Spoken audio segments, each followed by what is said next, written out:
성경에는 신앙생활 잘한 사람들 이야기도 나오지만 아주 많은 경우에는 신앙생활 잘못한 사람들의 얘기가 가득합니다.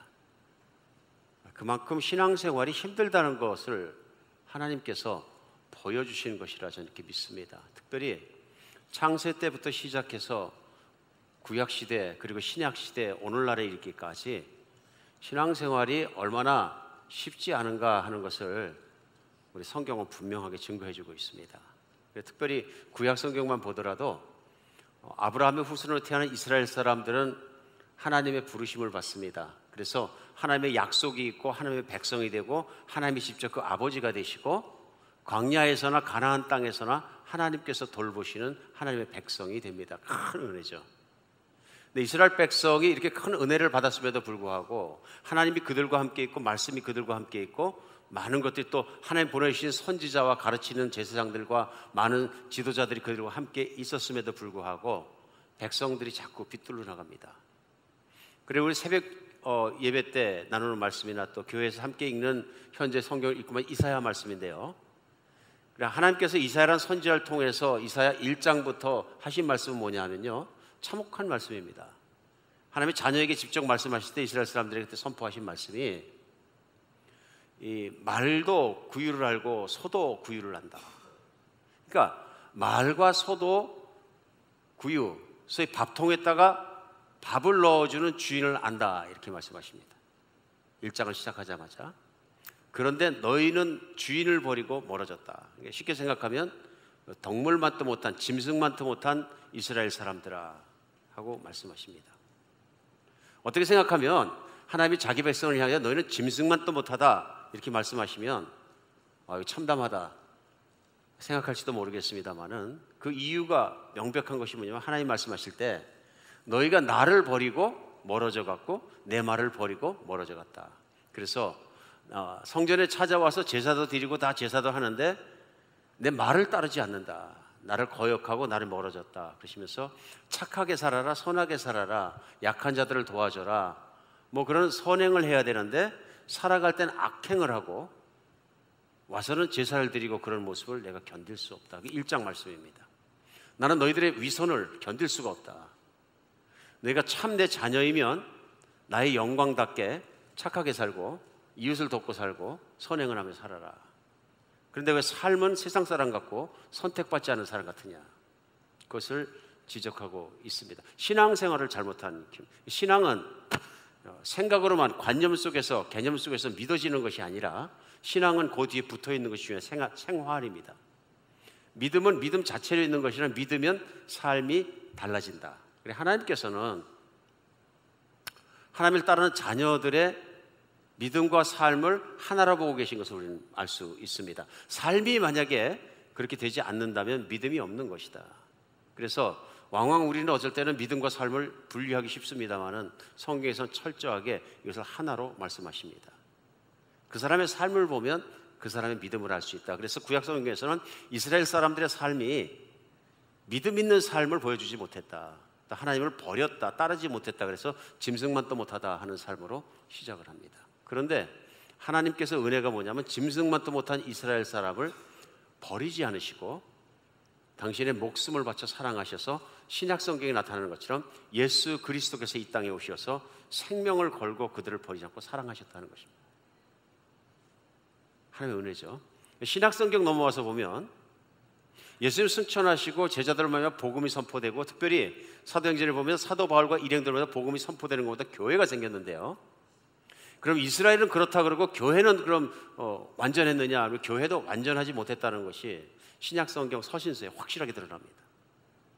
그제 특별히 오늘 본문이 있는 고린도서 같은 경우, 고린도 전후서에 사도 바울이 복음을 전하고 교회를 세우고 교인들을 섬겼습니다마는 무슨 얘기까지 하느냐 하면요, 신앙적으로 너무 유치하다, 젖먹이들이 가득 모였다, 이렇게까지 심하게 얘기합니다. 오늘 이사야서에 말씀하신 대로 짐승밭도 못하다 이렇게는 표현을 하지 않았습니다. 그러나 내용으로 보면 어쩌면 하나님이 이사야 선지자를 통해서 하셨던 그 말씀과 같이 신약교회를 향해서 사도 바울을 통해서도 그와 같이 혹독하게 말씀하신다 하는 것이 고린도 전서에서 느껴지는 내용들입니다.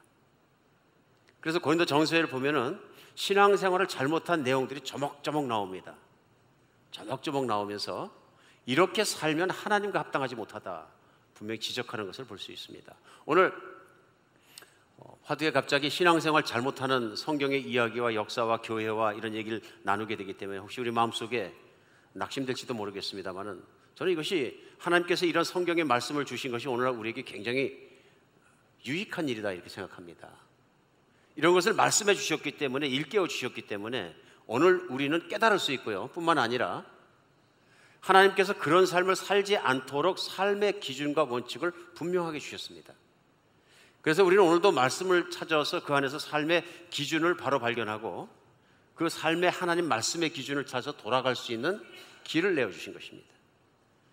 그래서 고린도 교회만 이스라엘 사람들에게만 신앙의 삶이 틀렸고 잘못한 것이 아니라 오늘날 교회를 다니는 우리 교인, 그리스도인들의 입장에서도 점검해야 할 것이 너무 많고 또 하나하나 꼽아서 생각해야 될 것이 너무 많다는 것입니다. 오늘 함께 말씀을 나누는 유익은 우리 삶의 기준을 바로 발견할 수 있으면 좋겠습니다. 오늘 본문 말씀은 사실은 굉장히 짧습니다. 2절인데요. 그죠? 그래서 고린도전서 6장 19절로 20절까지 말씀인데요. 한번 다시 제가 읽어드리겠습니다. 너희 몸은 너희가 하나님께로 받은 바 너희 가운데 계신 성령의 전인 줄을 알지 못하느냐. 너희는 너희 자신의 것이 아니라 값으로 산 것이 되었으니 그런즉 너희 몸으로 하나님께 영광을 돌리라 하고 말씀. 오늘 이 말씀 가운데 사도 바울이 분명히 강조하는 것이 있습니다. 그것이 뭐냐면 몸을 강조합니다. 너희의 몸은 하나님께로부터 받은 바 성령님이 그 안에 살아가시는 성령의 전이 되었다 그래요. 성전이다. 너희 몸이 성전이다. 그렇기 때문에 이것이 그냥 그렇게 된 것이 아니라 예수 그리스도의 생명을 바치고 성전이 되었기 때문에 너희 몸으로 하나님께 영광을 돌리라 하고 말씀하십니다. 이게 삶의 기준인 거죠. 그러니까 신앙생활은 삶을 사는 것인데요. 삶의 기준이 뭐냐면 몸으로 살아가는 것인데 몸을 쓰는 곳마다 하나님의 영광이 드러나게 하라. 이 말씀이 삶의 기준으로 또렷하게 집어넣어 주시는 거예요. 그러면 사도 바울이 결론적으로 삶의 기준을 이 말씀을 6장 마지막에 고린도전서를 말씀하시는 왜 그러냐 하면은 그 앞에 장인 5장 1절부터 시작하자마자 시작하는 말씀이 뭐냐면 고린도 교인 중에 음행하는 자가 있다. 음란한 자가 있다. 그 음란한데 그냥 음란한 정도가 아니다 하고 말씀을 합니다. 그래서 5장 1절에 보면 너희 중에 심지어는 음행이 있다함을 들으니 그런 음행은 이방인 중에도 없는 것이라 누가 그의 아버지 아내를 취했다 하는도다. 쉽게 생각하면 교회에 나오는 어떤 교인이 그 아버지에게 아마 첩이나 아마 다른 부인이 있었던 것 같습니다. 자기 어머니는 아니겠죠 물론. 근데 젊은 부인을 살다가 아버지가 돌아가셨다. 그러니까 그 젊은 부인을 그 아들이 같이 산다 하는 얘기입니다. 근데 2절에 보면 그러하고도 너희가 오히려 교만하여서 어찌 통한이 여기지 아니하고 그 일을 행한 자를 너희 중에서 쫓아내지 않느냐 그럽니다. 그런 사람들을 용납하고 받아들이고 내버려뒀다 하는 얘기입니다. 교회에 음행하는 자들, 바람 피는 자들이 있는데 음란한 자들이 있는데 교회가 그걸 다스리지 않고 내버려뒀다 하는 것입니다. 그러니까 무슨 얘기냐면요, 교회 안에서 음란한 것이 일상이 되었다 하는 얘기입니다. 그 정도 바람 피는 거 그럴 수 있다. 받아들이는 것을 사도 바울이 보았다 하는 것입니다. 그래서 사도 바울은 그래서는 안 된다고 오늘 말씀해 주시면서 음란한 거에 대해서만 얘기하는 것이 아니라 다른 것들 하나님 나라에 합당하지 않은 것들에 대해서 말하기 시작합니다. 그래서 5장 11절에는 하나님 나라에 합당하지 않은 것을 불의하다, 의롭지 못한 삶을 산다. 그래서 소위 그리스도인들이 어찌 의롭지 못한 삶을 사느냐 하면서 5장 11절에 대표적인 몇 가지를 나열합니다. 그게 뭐냐면 만일 어떤 형제라 일컫는 자가 음행하거나 바람피는 거죠. 탐욕을 부리거나 우상숭배를 하거나 모욕하거나 술 취하거나 속여 빼앗는 자들은 사귀지도 말고 그런 자와 함께는 먹지도 말라. 이제 단호한 말씀이죠. 그러니까 여기서 열거되는 것들이 음행하거나 이건 분명히 나타나는 거죠. 결혼 생활 외에 남자가 여자를 여자가 남자를 동거하는 것을 하거나 동행하는 것을 얘기하는 거죠. 탐욕을 부리거나 욕심에 휩싸여 살거나 우상을 숭배하거나 모욕하거나 다른 형제를 저주하고 모욕하거나 술 취하거나 속여 빼앗는 자가 있거든 사귀지도 말고 그런 자와는 먹지도 말아라 하는 말씀을 고린도전에서 사도 바울은 전하고 있습니다. 왜냐하면 불의하기 때문에 그렇다. 그러면서 6장 넘어와서는요, 고린도 교인들이 범했던 또 다른 문제는 뭐냐면 탐욕스럽기 때문에 형제간에 싸움이 났다 이렇게 얘기합니다. 너희 중에 6장 1절인데요, 누가 다른 이와 더불어 다툼이 있는데 구태여 불의한 자들 앞에서 고발하고 성도 앞에서 하지 않느냐. 교회 나오는 교인들 둘이 싸움이 붙었는데 보니까 아마도 제가 추측하기엔 재정적인 싸움이었던 것 같습니다. A도 사업을 하고 B도 사업을 하는데 사업체를 살고 팔고 하는 관계든지 아니면 돈을 빌렸다가 띄었든지 아니면 그렇다 아니다 싸움이 나는 과정에서 결국은 그들이 세상에 있는 법관 앞으로 같이 끌고 가더라. 근데 모양은 무엇이냐면요, 하나님의 법으로 다스림 받는 하나님의 법은 세상에 있는 법보다 훨씬 높거든요. 세상에 있는 법은 사랑하지 않았다고 이웃에게 정말 은혜를 베풀지 않았다고 해서 불의하지 않습니다. 그렇죠? 남의 걸 뺏지만 하면 되는데요. 그래서 하나님 법이 훨씬 높은 거죠. 하나님의 법은 이웃을 내 몸같이 사랑해야 되거든요. 그런데 하나님의 더 상위의 법으로 다스림 받는 그리스도의 성도들이 더 낮은 법 아래서 살아가고 있는 세상의 법정에 나가서 싸우느냐 이런 얘기입니다. 오늘 작금에 교회들이 힘든 일이 생기면 세상의 법에 가서 싸우고 하는 모습도 다르지 않다. 고린도 전서에 개탄할 일입니다. 개탄하는 것이다. 그런데 성도 중에서 이런 일이 일어난 것이 왜 그러냐면 탐욕스럽고 욕심이 있기 때문에 돈을 가지고 싸운 것이다. 그런 것을 금방 알 수 있습니다. 앞으로 예수 그리스도와 함께 보좌에 앉아서 심판할 때는 천사도 우리가 판단할 것인데, 왜냐하면 그리스도의 법을 성취하고 그리스도의 법을 따라 살아가기 때문에. 그런데 교회에서 세울 사람이 없어서 판단해달라고 세상에 나가서 아무것도 하나님에 대해서 모르는 세상 사람 앞에서 판단을 받느냐 하는 것이죠. 그러면서 다시 한번 6장 9절에서는 불의한 자, 의롭지 못한 자, 하나님 나라를 유업으로 받지 못하는 자들을 6장 9절에서 또 같이 똑같이 반복합니다. 내용이 뭐냐면 미혹받지 말라 하면서 음행하는 자, 우상 숭배하는 자나 간음하는 자나 탐색하는 자나 남색하는 자, 도적이나 탐욕 부리는 자나 술 취하는 자나 모욕하는 자나 속여 빼앗는 자들은 하나님 나라를 유업으로 받지 못하리라. 그러니까 하나님 나라를 유업으로 받지 못하리라. 그 말씀 뭐냐면요, 내가 영원한 삶에 들어가지 못하리라 선포하는 것을 볼 수 있습니다. 심각한 말씀이죠. 사실은 심각한 말씀입니다. 그래서 오늘 이 말씀 나누면서 사도 바울은 신앙생활이라는 건, 믿음이라는 것은 삶으로, 몸으로 사는 것으로 사는 것이지 단순히 생각하는 것만이 아니다 하는 것을 삶을 통해서 분명히 증거하고 있습니다. 오늘 나타난 불의한 것들은 삶의 행동들이 하나하나 그대로 드러난 것들입니다. 오늘 이 말씀을 같이 나누면서 오늘 본문이 6장 맨 마지막에 결론 부분에 해당합니다만 그 앞에 부분들을 같이 이제 나누는 이유는 이렇기 때문에 원칙을 바로 세우고 살아라 하는 것입니다. 아마도 고린도 교인 중에서는 삶의 원칙이 분명하지 않았던 사람들, 기준이 분명하지 않았던 사람들이 있다 하는 것입니다. 그러니까 죄를 지면서도 죄에 대해서 나름대로 타협하고 나름대로 생각하고 나름대로 뭐 이 정도까지는 하고 생각한 사람들이 있었던 것 같습니다. 특별히 음행하는 문제에서도 그런 것 같고요. 그래서 사도 바울은 그 기준을 분명하게 세워주고 있는 것입니다. 더 그런 게 왜 그러냐면요, 지난 3월 달에 우리 한비전 교회에서도 많은 성도님들이 사도 바울의 행적을 따라서 선교 여행을 갔다 왔습니다만은 고린도라는 도시를 우리 들어가서 보았습니다. 그런데 고린도라는 도시가 그리스 안에 유명한 아덴의 바로 옆에 있는 도시고, 요즘 같으면은 뭐 거의 한 도시나 마찬가지로 경제권이 하나일 것 같습니다. 멀지도 않고요. 그런데 그 아덴이라는 도시가 무엇으로 유명하냐면요, 예전에 그리스 예수님 오시기 전부터 시대부터 철학으로 유명한 도시입니다.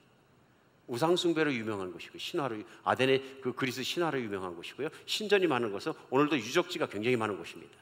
많은 분들이 그리스에 여행 가면 아덴에 가서 신전을 가게 되는데요, 뿐만 아니라 그리스인들은 철학으로 유명했다. 그리고 유명한 철학자들이 소크라테스나 플라토나 이런 사람들은 거의 다 안다. 예수님이 오시고 복음이 전파되기 시작하고 사도 바울이 고린도에 들어가서 복음을 전파하는데, 예수님께서 사도행전에 보면은 이곳에는 내 자녀가 될 사람이 많으니까 오래 거하면서 복음을 전해서 1년 반 동안 복음을 전해서 고린도 교회가 생깁니다. 근데 그때 당시에 그들의 사고방식에 가장 큰 영향을 끼치고 있었던 건 역시 자기들의 나라인 그리스의 철학자들입니다. 이미 예수님 오시기 전 300년, 400년 전에 살았고 가르쳤던 철학자들인 것이죠. 아마도 그들의 철학 속에서 가장 깊이 영향을 받았던 건 플라톤이 아니었을까 싶습니다. 그래서 플라톤의 사고방식에 뭐가 있느냐 하면요, 세상을 이원론적으로 보는 것입니다.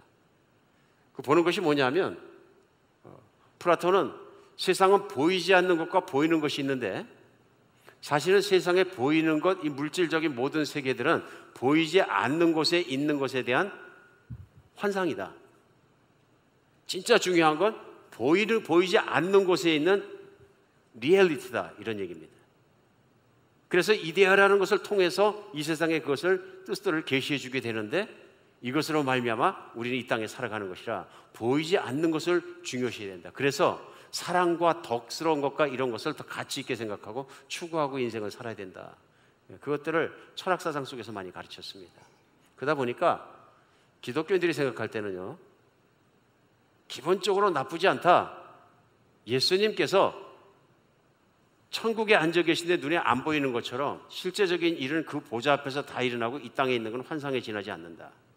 그리고 언젠가 없어질 것이다 하는 우리 기독교가 가지고 있는 진리와 아주 잘 맞는 것 같습니다. 근데 여기 문제가 있습니다. 그럼 보이지 않는 그곳에 있는 주인이 누구인지 무엇인지 어떻게 움직이는지 모른다는 것입니다. 근데 이 사고방식이 확장되면 어떻게 되느냐 하면요, 이 땅에서 일어나는 건, 육신 속에 일어나는 건 다 악한 것이고 언젠가는 없어질 것이고, 안 보이는 곳에 일어나는 것이 진짜이기 때문에 안 보이는 데 일어나는 영만 깨끗하면 되지 육신은 더러워도 된다, 이렇게 생각할 수 있습니다. 그렇죠? 그러니까 영지주의라는 것도 그렇고요, 많이 이런 사고방식과 관계가 있습니다. 그러니까 특별히 고린도 지역에 살고 있던 고린도 교인들이나 이 사람들은 그런 생각을 많이 기본적으로 하고 살고 있었기 때문에 몸으로 어느 정도 음행을 하고 죄를 저지르는 것은 괜찮다. 내가 믿음이 있고 죄만 예수님을 깨끗했으면 됐다 하는 정도로 생각할 수도 있었다 하는 것입니다. 그 내용이 어디서 우리는 확인할 수 있냐면 6장 12절에 보면, 모든 것이 내게 가나 다 유익한 것이 아니요 모든 것이 내게 가나 내가 무엇이든지 얽매이지 아니하리라. 그러면서 13절에요, 음식은 배를 위하여 있고 배는 음식을 위하여 있으나 하나님은 이것저것을 다 폐하시리라. 몸은 음란을 위하여 있지 않고 오직 주를 위하여 있으며 주는 몸을 위하여 계시느니라. 이 말씀이 이 말씀만 똑 뺏어 빼보면 참 이해하기 어렵다 그렇게 생각할 수 있습니다만, 사실은 고린도 지역에 있는 사람들의 속담에 이 속담이 있는 거죠. 음식은 배를 위해서 있고 배는 음식을 위해서 있다. 뗄래야 뗄 수 없는 관계라는 거죠. 배가 존재하는 이유는 음식이 있다는 것이고, 음식이 있는 이유는 배를 위해서 존재하는 것이다. 그러므로 배가 고프면 먹어야 되고 먹으면 배불러야 되고, 이 상관관계는 분리할 수 없는 것이다, 이런 뜻입니다. 그런데 고린도 교인들이 생각할 때에 이런 그리스에 있는 속담을 그들 나름대로 철학적인 사고방식을 어떻게 대입할 수 있느냐 하면요, 그렇다면 마찬가지다. 그걸 뭐냐 하면은 성욕이라는 것도, 욕구라는 것도 저물주가 넣어준 것이고, 내 안에 욕구가 있다는 것은 그렇기 때문에 여자가 있고 남자가 있고 성욕이 있기 때문에 남자와 여자의 교합이 있고, 이런 것들을 자연스럽게 받아들이게 됐다. 배고프면 밥 먹어야 되는 것처럼 성욕 욕구가 있으면 채워야 된다 하는 것입니다. 이렇게 생각하면 자기 자신의 세상에 있는 논리로는 정당화시킬 수 있을지 모르지만 하나님의 논리는 아니라는 거예요. 내가 음행을 저질렀어도 몸으로는 음행을 저질렀지만 내가 영적으로는 깨끗하다, 이렇게 주장하는 사람도 있을 수 있다는 거예요. 그래서 사도 바울은 음식은 배를 위하여 있고 배는 음식을 위하여 있으나 하나님은 이것저것을 다 폐하시리라. 몸은 음란을 위하여 있지 않고 오직 주를 위하여 있으며 주는 몸을 위해 계시느냐. 6장 13절에 몸은 음식을 위해 있는 것이 아니요 성욕을 채우라고 있는 것이 아니라 몸은 하나님을 위해서 있는 것이다 하고 얘기합니다. 여기서 몸을 계속 강조하게 되는데요, 이만큼 분리사상이 강했다는 것을 알 수 있습니다. 어쩜 우리도 오늘날 이렇게 그리스 사람들처럼 분리하는 사람들은 많이 없겠습니다만은 우리도 그런 생각할 때가 없지 않아 있는 것 같습니다. 다른 것보다도 내가 욕구를 얼마나 채우고 사는 것이 의로운 삶이냐 하는 걸 생각할 때 그렇습니다. 오늘 특별히 하나님 나라 들어가지 못하는 불의한 삶 중에 들어가 있는 게 탐욕이란 단어가 있습니다. 탐욕, greedy한 거죠. 무슨 뜻이냐 하면 욕심을 제어할 수만큼 맞는 거예요. 그럼 문제가 뭐냐면요, 내가 얼만큼 재화를 가지고 얼마나 부자가 되는 것까지 살아야 탐욕스럽지 않은 것이냐. 여러분 어떻게 생각하십니까?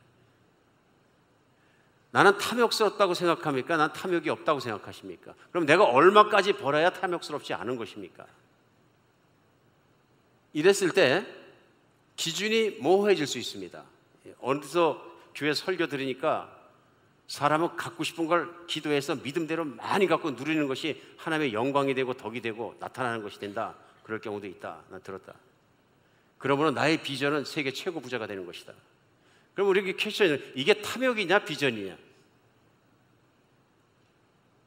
여러분 분리하실 수 있습니까? 하는 얘기입니다. 이건 탐욕입니까? 비전입니까? 우리 삶과 관계 있습니까? 없습니까? 했을 때 관계 있다는 얘기입니다. 우리의 삶의 기준이 바로 되지 못하면 생각 속에서 헷갈리는 것입니다. 그러니까 음란한 것도 마찬가지죠. 음란한 걸 작은 것으로 타협하기 시작하면 끝도 없는 것입니다. 오늘날은 과거에 다르게 세계 인구 속에서 음란함이 그대로 자리 잡은 세대입니다. 음란해지려고 노력할 필요는 하나도 없습니다. 인터넷이든 TV든 무엇이든 들어가기만 하면 음란해집니다. 자동으로 다가옵니다. 근데 이런 것 정도는 음란하지 않지. 한계가 어디까지냐 하는 것입니다. 오늘 기준이 무엇이냐 하는 것입니다. 음식은 배를 위해 했고 배는 음식을 위해 했기 때문에 그리스 사람처럼 이래나 저래나 성욕을 채우는 것도 내 마음이다. 이렇게 생각할 수 있느냐 하는 것입니다. 사도 바울은 이것을 아니라 얘기합니다. 왜냐하면 하나님은 우리 영혼 육, 영과 혼과 육신을 구별하지 않고 우리를 전인적으로 구원해 주셨기 때문에 그렇다.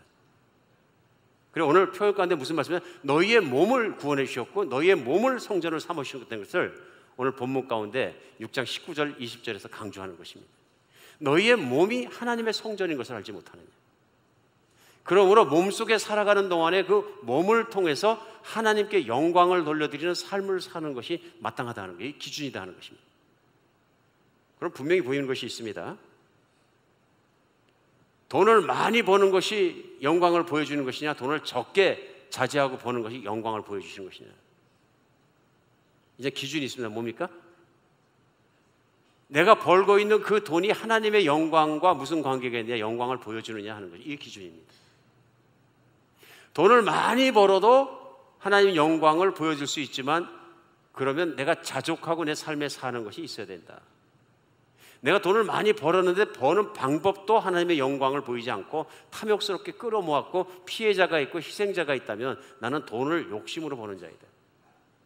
그렇죠? 그러니까 오늘 고린도전서에 나오는 것도 뭐냐면 형제끼리 싸우고 다투고 돈 때문에 싸우고, 오늘 어쩌면 이민교회 안에서도 비일비재하게 일어날 수 있는 일들이 뭐냐면 같이 살다 보니까 먹고 살아야 되니까 성도님들끼리 비즈니스를 사고 팔 수도 있고 중개할 수도 있고 서로 왔다 갔다 할 수도 있고, 그러다 보면 얽히고 설키고 엮여가지고 갑자기 원수관계로 발전할 수도 있고 법정 가서 얼굴 붉히고 앉아있을 수도 있고. 고린도 교회가 다를 게 하나도 없다 그런 얘기입니다. 결국 뭐냐, 탐욕스럽기 때문에 그런 것이죠. 뭐 내가 이 돈을 벌어서 선교를 하고 그런 걸 앞세운다 할지라도 그의 삶에 보이는 태도가 하나님의 영광을 보이지 못한다면 그것은 탐욕으로부터 나온 것이다. 탐욕으로부터 나온 것이다. 하나님께 영광이 되느냐 하는 것입니다. 사실은 더 결정하기 어려운 것들이 있습니다. 그것들이 뭐냐면, 어떤 분이 그런 질문을 하셨어요. 목사님, 요즘 보니까 레저 많이 인조이 하는데 살아가면서 레저를 안 한다 그러면 얼마나 힘들겠습니까? 그러니까 취미생활 하려고 뭐 배 사가지고 배 타고 다니고 유람하러 다니고 낚시질하러 다니고 골프 치러 열심히 다니고 골프 치러 각 지역을 돌아다니면서 또 치기도 하고 또 세계 여행을 하면서 많은 시간과 돈을 보내기도 하고 또 취미생활 하기 위해서 계속 돌아다니면서 또 살기도 하고, 이런 것들이 하나님 앞에 죄가 되는 것입니까? 아닙니까? 그러면서 어떤 분 말씀하십니다. 뭐 하나님 창조의 세계를 누리고 즐기는 것이긴 하지만 대신 선교 헌금도 많이 못 드리지 못하고 또 시간도 또 그런 일에 다 뺏기기 때문에 다른 건 아무것도 하지 못하고 그러는데 이건 죄가 아닙니까? 아니면은 인생의 다른 분야도 즐기고 또 소비하면서 신앙생활도 하고 그게 맞는 겁니까? 기준이 뭡니까? 여러분은 어떻게 생각하십니까? 골프 많이 치는 거 죄입니까? 레저 많이 하는 거 죄입니까? 돈 벌어놓고 인생의 마지막은 여행하는 데만 다 쓰는 거 죄입니까? 아니면 애매모호합니까? 오늘 본문이 거기에 대한 해답이라고 저는 믿습니다. 건강한 그리스도인의 확실한 삶의 기준인 거죠. 그 기준이 뭡니까? 하나님께 영광이 되느냐 하는 것입니다. 우리의 몸은 우리 자신의 것이 아니라 하나님께서 값주고 사신 성전이 되었으므로 내 몸으로 살아가면서 취미생활하고 살아가는 이 모든 것이 어떻게 적용되느냐 하는 것입니다. 어떻게 하나님의 영광을 드러내느냐 하는 것입니다. 내가 그렇게 취미생활을 즐기는 것이 하나님의 뜻인지 하나님을 영화롭게 하는지 영광을 돌리는 일인지 내 양심에 물어보면 안다 하는 것입니다. 고린도서 10장 31절에 사도 바울은 이걸 이렇게 표현했습니다. 그런즉 너희가 먹든지 마시든지 무엇을 하든지 다 하나님의 영광을 위해서 하라. 같은 말씀이죠. 그럼 한번 적용해 보겠습니다. 나는 취미 중에서 난 레저 생활을 너무 좋아하는 것이 있습니다. 그걸 위해서 거의 모든 걸 바치고 싶습니다. 뭐 그럴 수 있겠죠. 그게 나에게 기쁨을 주고 즐거움을 주기 때문에 충분히 그럴 수 있다. 난 다른 건 몰라도 이거에는 내가 올 일입니다. 나 그거 생각만 하면 행복해집니다. 근데 문제는 뭡니까? 그리스도인으로서 그렇게 레저에 올인해도 되는 겁니까? 문제는 오늘 말씀대로 하면 내가 그렇게 올인해서 인조이하고 있는 그 레저가, 그 취미가 하나님의 영광을 돌려드립니까? 더 쉽게 한번 생각해 보겠습니다. 저 취미가 여행이에요. 예를 들면 그래서 여행을 2주일간 갔다 왔어요. 그때 그 여행이 하나님께 영광이 되었느냐 여러 가지로 생각할 수 있겠죠. 그래서 개인적으로 바쁜 일생 중에 시간을 내서 여행을 했더니 여행을 갔다 오니까 내가 마음과 정신이 프레시업 됐어요. 그래서 하나님과 더 가까워졌고 하나님을 더 사랑하게 되었어요. 내가 여행 중이라도 지난 세월 동안 하나님께서 내게 베풀으신 모든 걸 여행을 하면서 잠잠히 생각하면 너무 감사가 넘치고 가는 곳마다 하나님께 감사하고 내가 돌아오는 시간에는 더 감사로 뜨거워진 마음이 됐어요. 그러면 나하고 하나님과의 관계 속에서는 더 내가 하나님께 영광을 보여드릴 수 있는 그런 존재가 되기 때문에 그 여행은 유익한 여행입니다. 반대가 될 수 있을까요? Of course. 여행을 2주간 하고 돌아왔더니 하나님 앞에 한 번도 기도하지 않고 예배도 드리지 않고 막 하나님 관계는 다 띄어먹었어요.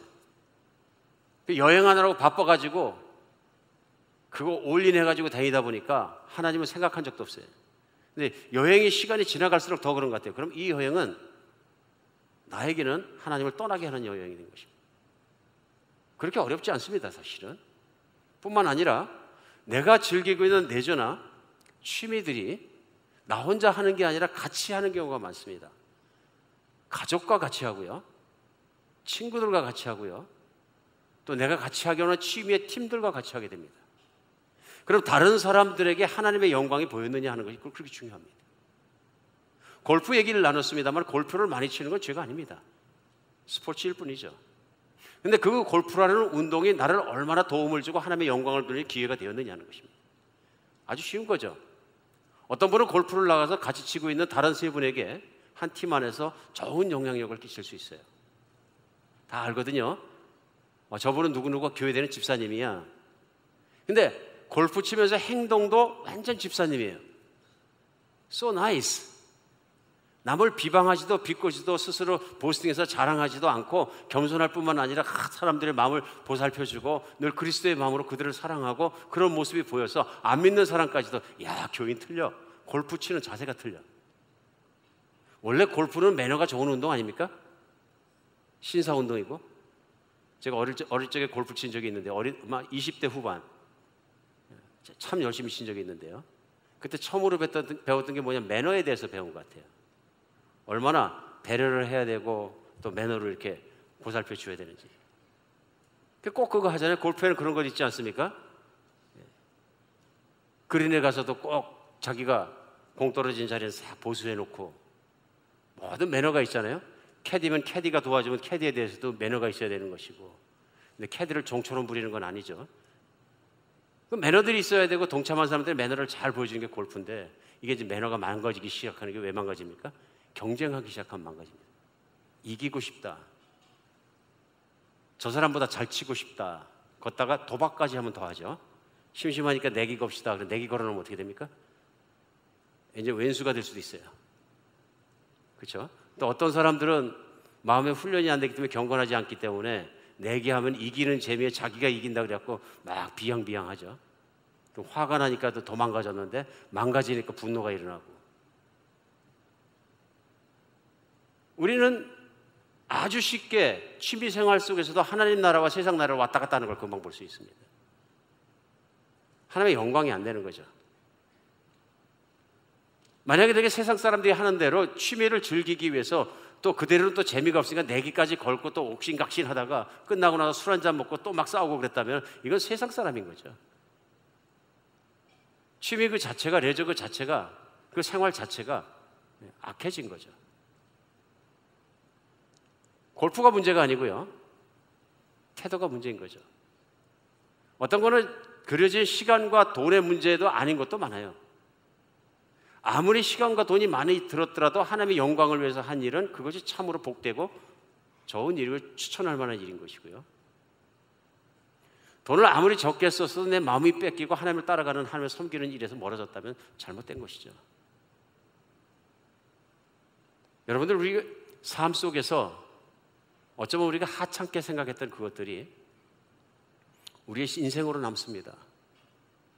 우리가 살았던 그 삶의 내용들이 하나님 앞에서는 이게 신앙의 삶입니다. 하나님이 나를 보고 내 삶을 보시고 나와 함께 성령의 전이 돼서 늘 일상을 움직이시는데, 그것들이 하나님 앞에서 남는 신앙의 삶이 된다 하는 것입니다. 오늘 말씀 속에서 우리 분명한 삶의 원칙이 세워졌으면 좋겠습니다. 제일 먼저, 내가 하는 모든 일은 하나님과 함께 한다. 내 몸이 성령의 전임으로 하나님의 뜻을 따라 한다. 취미생활을 하더라도, 돈을 벌더라도 하나님의 뜻을 따라 한다. 돈을 벌어야 되는 건 당연한 것이기 때문에 내가 오직 한 가지 하나님께 받아낼 건 하나밖에 없다. 하나님께서 나를 도와주시는 거다. 이거는 하나님을 따라가는 사람의 모습이 아닌 거죠. 오늘 분명하게 하나님과 함께 움직일 수 있는 여러분과 제가 됐으면 좋겠습니다. 탐욕을 이길 수 있는 것도 그런 것인 것 같습니다. 하나님이 계신 것에 내가 만족하면 내가 충분히 이길 수 있는데, 하나님을 따라가지 않으면 우리 스스로 탐욕을 컨트롤할 수 있는 능력은 없습니다. 그렇죠? 이거는 남녀 간의 문제도 마찬가지인 것 같습니다. 그것을 자기의 능력만으로 충분히 컨트롤할 수 있는 사람은 그리 많지 않습니다. 물론 연세가 한 90세 넘어가면 별다른 문제죠. 그러나 요즘은 70세, 80세도 다 젊으시던데 이건 자기 마음대로 되는 일이 아닙니다. 하나님이 주인 되셔야 컨트롤 될 수 있는 문제예요. 우리 정말로 하나님이 주인 되셔서 하나님의 영광되는 삶을 몸으로 살아내는 여러분과 제가 됐으면 좋겠습니다. 그 다음에 골프를 치시건 배를 타고 다니시던 세계 여행을 하시던 무슨 인생을 사시던 그건 사실 일이지만, 중요한 것 있습니다. 이것이 하나님과 나의 관계에서 영광을 드러내는가, 이것이 사람들과 나의 관계에서 하나님의 영광을 보여주는 그런 것이 되는가, 늘 생각하며 주님의 말씀을 따라 사는 여러분과 제가 됐으면 좋겠습니다. 제가 유혹을 못 이겨서 실패한 경험이 있습니다. 언젠가 캘리포니아 갔다가 말씀을 전하고 산호세에서 부흥회가 끝나고 한 이틀 여유가 있었습니다. 교회 돌아오는데 그때 이제 해보고 싶었던 게 해변에 가는 것, 그렇죠? 일본 국도가 이쁘잖아요. 거기 일본 국도 따라서 해변에 가보는 것. 두 번째, 먹거리를 찾아서 한번 맛있게 먹어보는 것. 그래서 좀 멀은 데 있는데 뒤졌더니 굴 농장이 있어요. 오이스터 굴 농장을 찾아가서 한번 배불게 먹고 싶다 하는 생각이 들어서 뭐 1시간 반을 운전을 해서 굴농장을 찾아가세요. 이제 거기서 먹는 거죠. 근데 힘써서 유명하다는 곳을 찾아가면 어떻게 됩니까? 많이 먹게 됩니다. 식탐이 생기는데 제어할 수가 없는 거예요. 그래서 무조건 오다를 하고 나서 보니까 뭐 이만한 보따리로다가 둘이 먹는데 하나를 샀는데 썩으니까 싸울 수도 없고 그러니까 먹어야 되는데 테이블에 올려놓고서 그걸 까먹기 시작했는데 얼마를 먹었는지 모르겠어요. 올라올 때까지 먹은 것 같은데요. 그리고 이제 돌아오는 길에 1시간 만에 대가를 치기 시작했는데 뼈 아픈 대가를 치렀어요. 다시는 안 그래야 되겠다. 그로부터 2년이 지나고 나서 워싱턴 DC에서 말씀 전할 기회가 있어서 돌아오다 차를 타고 돌아오는 길이었었는데요. 워싱턴을 가다 보면 블루크랩 하는 데가 해변 쪽으로 나가면 좀 유명한 데가 많이 있는 것 같습니다. 그랬더니 성도님들이 거긴 꼭 가야 된다고 또 어떤 분이 그러시고 막 간곡히 또 돈도 몇 푼 주셔가지고 거기 가서 이제 또 블루크랩을 사는데 잘못 써서 배고플 때 샀더니 이래 보니까 쪼 갖고 나오는데 감당이 안 되는 거예요. 막 테이블이 덮여서 앞에 있는 사모님 얼굴이 안 보이는 거예요. 이것도 먹어야 되잖아요. 그날 또 무슨 일이 일어났냐면 또 집에 오는데 힘들었다. 하루는 올 길을 갔다 1박 2일을 아파가면서 와야 됐다. 매번 실패합니다. 매번 실패합니다. 탐욕이 무엇인가를 뼈저리게 느끼게 됩니다. 야, 이 컨트롤이 안 되는 거구나 이게. 참 온 김에 본 김에 쌓인 김에 먹어 치우자. 감당이 안 되는 거예요. 대가를 꼭 치르면서도 우리 인생에 그런 게 많습니다. 대가를 치릅니다. 무지막지하게 아픈 대가를 치르면서도 눈앞에 보일 때는 푹푹 쓰러지는 것 같습니다. 그럴 때마다 하나님의 말씀의 원칙이 우리를 컨트롤해주는 여러분과 제가 됐으면 좋겠습니다. 몸으로 배우지 않고 이제는 정말 말씀으로 배워서 온몸의 인생에 멍들고 시퍼렇게 돼가지고 배우는 게 아니라 말씀을 잘 받아들이고 배워서 주님 앞에 기쁨이 되는 그런 삶이 되었으면 좋겠습니다. 기도하겠습니다.